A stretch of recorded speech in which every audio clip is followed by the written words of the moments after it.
This is the Lone Creator YouTube. We hope this video helps. In this video, I will compare Figma versus Balsamiq.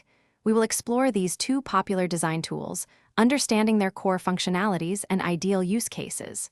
We will compare key features such as collaboration, prototyping capabilities, and design fidelity.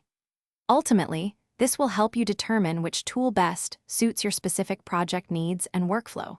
Let's dive in and see which one comes out on top for you. Figma stands out as a comprehensive design platform, perfect for creating detailed, high-fidelity user interfaces and interactive prototypes.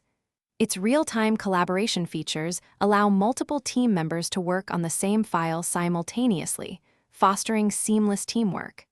Figma also excels with vector editing, responsive design capabilities, and robust design system management.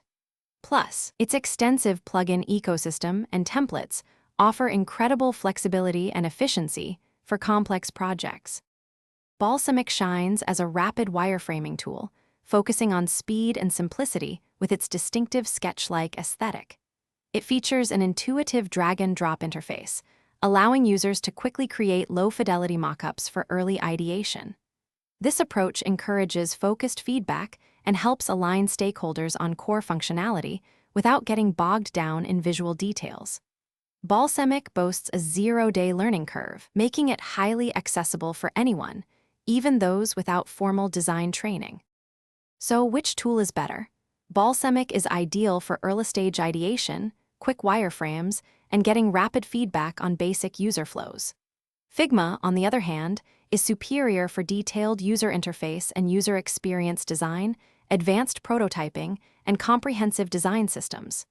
Your choice depends on project complexity and team collaboration requirements.